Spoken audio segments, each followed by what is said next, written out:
Hey everybody, welcome back to HomeRecordingMadeEasy.com and another Questions and Coffee session with Dave. It is literally 4:43 a.m. On a Sunday morning, and I am here, or excuse me, on a Saturday morning, and I am here again, as always in the morning, doing all the business stuff that you need to do when you operate your own home recording studio for a living. And one of those things is making sure I get back to you guys, my faithful followers, and answering all the questions that you guys have. So today we're going to look at 4 or 5 questions. But before we get to that, if you like what you see in this video, please hit that subscribe button below. It really helps me out tremendously, and I do appreciate it.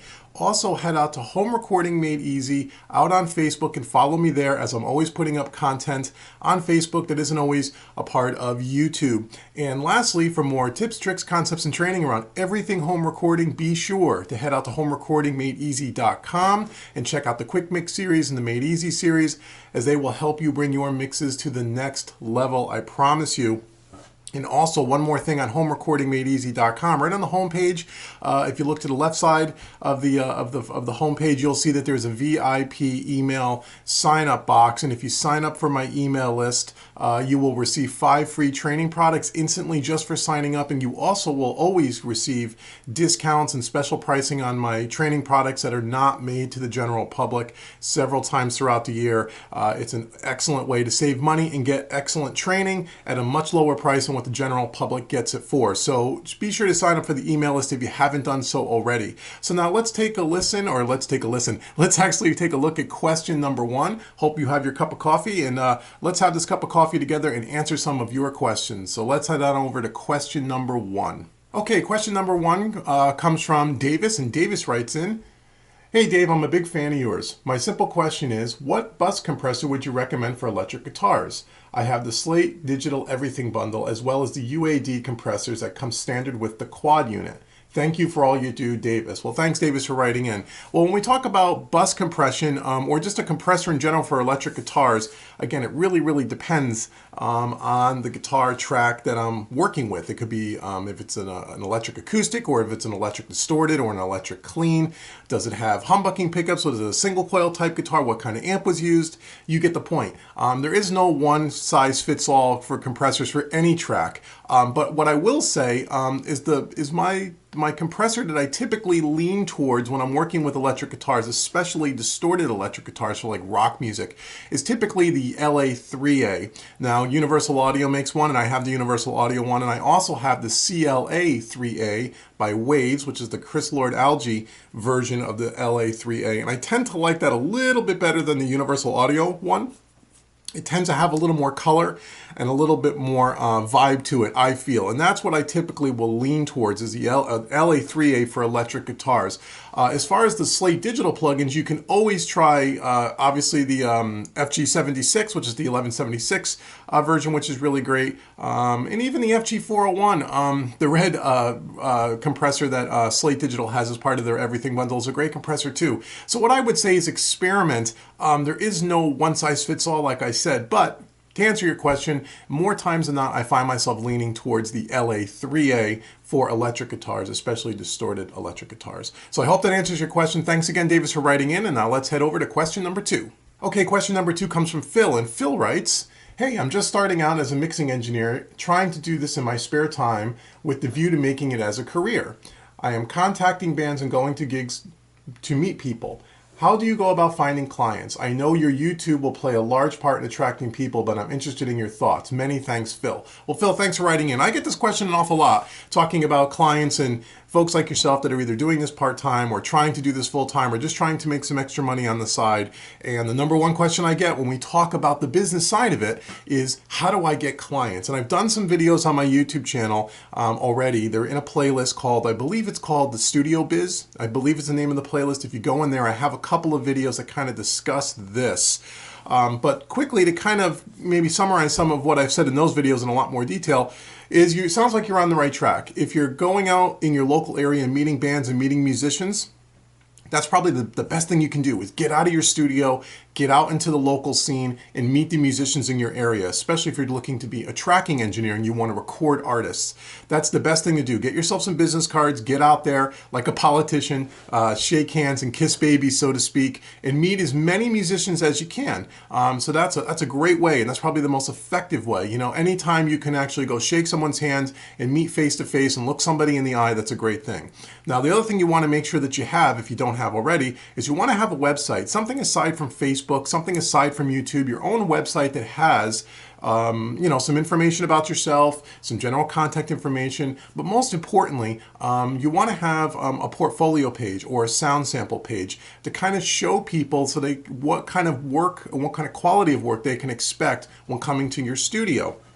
Whether you've recorded your own music, whether you recorded a friend's music, if you have something that you can put up there, and you only want to put your best work up there, obviously, to show off what you can do, so people know what they're gonna get. Because that's the number one thing a band's gonna do when they take your business card at a gig and they go home the next day. They're gonna look up your website, they're gonna listen to your work, and they're gonna say, okay, how is this guy or how is this gal as far as an engineer goes, a mixing engineer, recording engineer, etc., etc. So I would say make sure you have a website, make sure you have some portfolio of some kind, even if it's only a couple of sound samples to get you started. That would be great.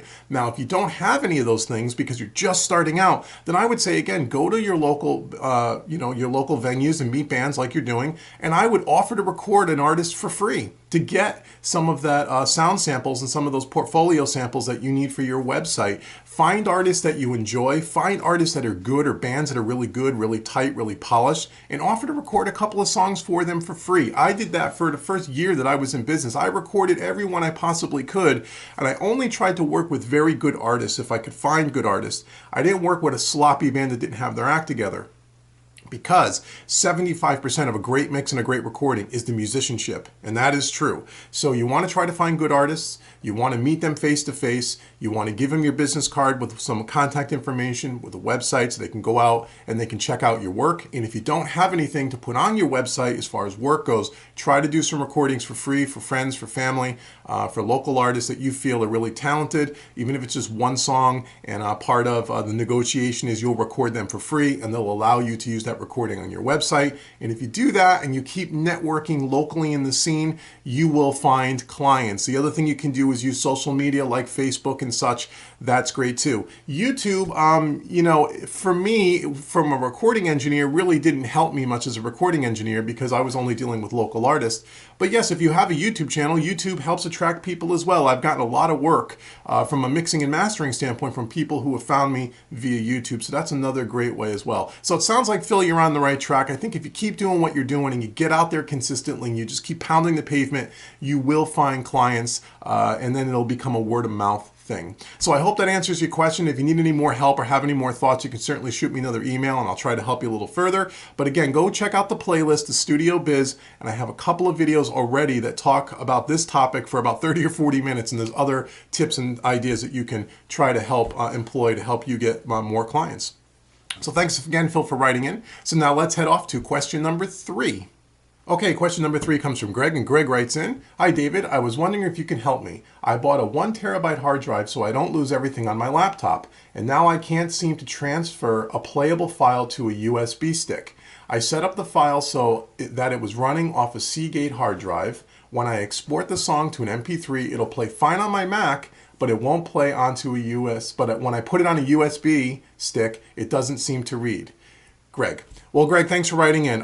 It's a little difficult to kind of figure this out, but by reading your question, my guess is if you exported the MP3 out of your DAW and it plays fine on your Mac, but it doesn't play when you put it on your USB stick, here's a real simple thing to try, and I know it sounds silly, but I've done this myself, so please forgive the question. Did you format that USB stick? If you didn't format that USB stick before you put the file on there, you may not be able to read it, especially if you're using a Mac. So you want to do that via the disk utility screen on your Mac, plugging your USB stick into your Mac, go to disk utility and make sure you format it, and make sure you format it to, I believe it's Mac OS Journaled, I believe is the proper term. You could do a Google search, and I'm sure it'll tell you exactly what choice to format. But you need to format that USB stick before you put the MP3 file on there, and then you should be able to plug that USB stick into your computer, and it should play. Now, if you were to take that formatted USB stick and plug in it, let's say, into a PC running Windows, it may not play. So it sounds like it's a formatting thing. If you can export it and absolutely play it back on your Mac, but you can't play it on the USB stick, it's probably a formatting issue, is my guess. And so I would try that first. If that doesn't work, you can always shoot me another email and we might be able to figure it out. But that would be the first thing that I would try. Make sure you format your USB stick. And the same thing with hard drives. People ask me about external hard drives all the time, and it sounds like you've done a good job getting an external 1 terabyte hard drive, which is great. When you first get a brand new hard drive, a USB drive or a Thunderbolt drive, before you start dumping all your data on there, you want to make sure you format that drive so everything works the way it's supposed to. Same thing with the USB stick. So I hope that answers your question. So let's head on to question number 4.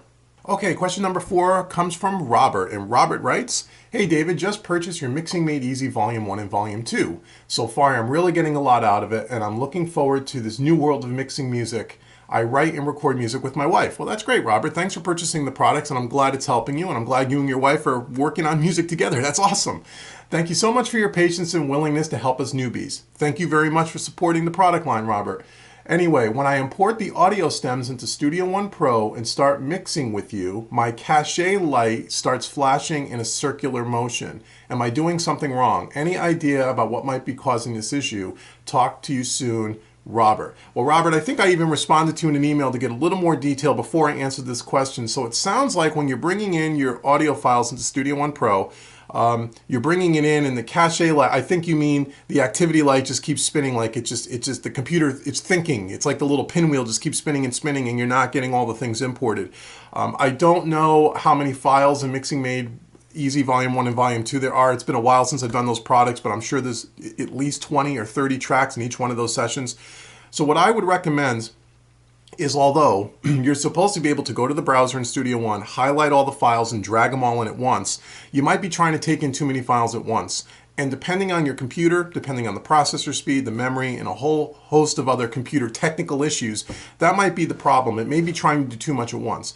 So I've had this question actually a couple of times over the last week or so about different types of products. And what seems to help is I would tell people, go back and just drag one audio file in at a time. Does that seem to work okay? If that works okay, try 2 or 3 files at once. And then keep working up until you get to the point where the computer gets bogged down. More times than not, it's because if you're trying to bring in 50, 60 files at once or 30 files at once, that the computer may just get stuck. And again, it really all depends on your computer and the speed and whether you're using a Mac or a PC, I'm not really sure. But a lot of that has to do with the computer itself. I know I have a 2013 Mac Pro, the little trash can, with a 8-core processor and 64 gigs of RAM.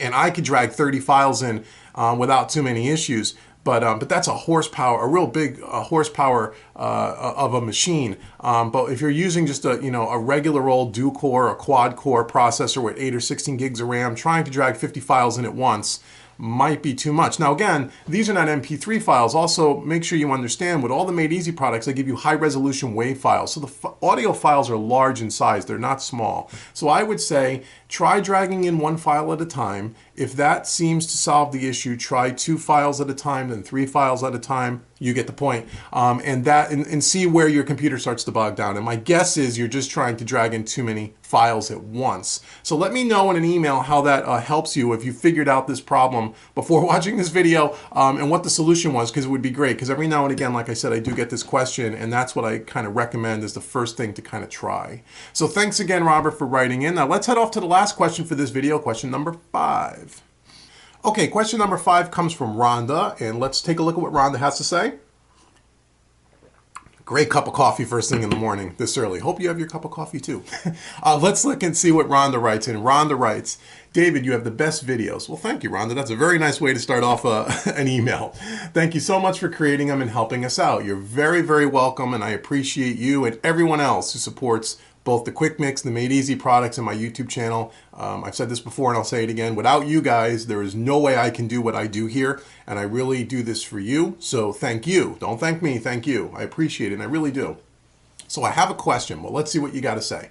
I'm very new to using DAWs. I create all of my instrumentals in Studio One 3, and I love and I would love to have a real sounding acoustic guitar. Do you have any tutorials on creating a good acoustic guitar sound, or any advice? Or maybe a good sound font to use? Anything. I'm not sure what a sound font is, but thanks, Rhonda, for writing in. So I gather by your question that you're trying to you want a good software VST acoustic guitar. And if that's what you're kind of leading towards here, I would say I don't use any of them, but I would just do a Google search on acoustic VST. Acoustic guitar VST instruments. You will find a million companies that make them, and most of these companies will allow you to demo their stuff for usually a week, sometimes 2 weeks, sometimes 30 days. And I would say go out and demo those, and those are usually controlled by some kind of a MIDI controller. That would be my first recommendation. Is just try a bunch of them. Today the software instruments sound so good that I got to think that you'll find something pretty quick. And most of them are pretty affordable in price. My guess is for less than $150, you can find a really good VST that has an amazing acoustic guitar sound. But I don't have any experience with it personally, so I can't recommend a specific brand. All I can do is tell you to go out and demo them and Google search them, and you will absolutely find one. Now, if you're talking about you asked me if I have any tutorials on creating a good acoustic guitar sound. If you're talking about with a real live acoustic guitar, I do have a couple of videos on my channel where I show how I recorded an acoustic guitar, but it's pretty simple. I mean, you have a good acoustic guitar, or any acoustic guitar, make sure it's in tune, it's got new strings. That's tip number one to a great acoustic guitar sound. You not only want to have a pretty good acoustic guitar from a build standpoint, but you want to have newer strings. You want to make sure the guitar's in tune. You could take any old, microphone. If you have a large diaphragm condenser microphone of any kind, that would be helpful. And you just, place it maybe 18 inches to 24 inches away from the sound hole. And I typically like to point the capsule of the microphone at kind of a 45-degree angle and point it towards the 12th to 15th fret, so you don't get too much of the sound hole, which will be kind of boomy, or too much of the neck, which will be kind of thin. It's kind of that happy medium. And when you're talking about recording a live and acoustic guitar, it really is all about mic placement. Moving that microphone just a half an inch one way or the other is going to make a pretty significant difference in the recorded sound. So again, you can also go to YouTube and search record acoustic guitar, and there'll be a million videos. I have a couple on my channel as well. So if you're looking to do a live real acoustic guitar, make sure you have a decent acoustic guitar. Hopefully you can have one or borrow one. Make sure it's got good new fresh strings on it. Make sure the strings are stretched, that are in tune. Use any microphone, really. If you have a large diaphragm condenser microphone, that would be preferable. But even if you have a dynamic microphone, again, keep that microphone, I would say 18 inches away from the guitar minimum, if not a little bit further, and point it towards the 12th or 15th fret. One of the big mistakes that a lot of engineers make when they record acoustic guitars, real guitars live, is they put the microphone so close to the acoustic guitar. And the thing about an acoustic guitar, when you're listening to acoustic guitar, you want it to breathe. You want the sound to breathe. So push it back a little bit. Don't get too close on the sound hole. That'll help give you more clarity, and it won't sound so muddy. So I hope that helps, Rhonda, with your question. Again, those are some of my tips for you on an acoustic guitar, whether it's a real guitar or, again, just Google the software instruments, and you will find something pretty affordable that sounds amazing today. I assure you of that. So again, thanks for writing in. So that's it for this week of Questions and Coffee with David. My name's been David Vignola with HomeRecordingMadeEasy.com. Once again, please hit that subscribe button. Please go out to Facebook.com and follow me there as well. Follow me on Twitter. Check it out. And also go to HomeRecordingMadeEasy.com for all your training needs around recording, mixing, and mastering, so you can make better music in your home studio. Thank you once again so much for writing in, and I will see you on the next episode of Questions and Coffee with David. Take care.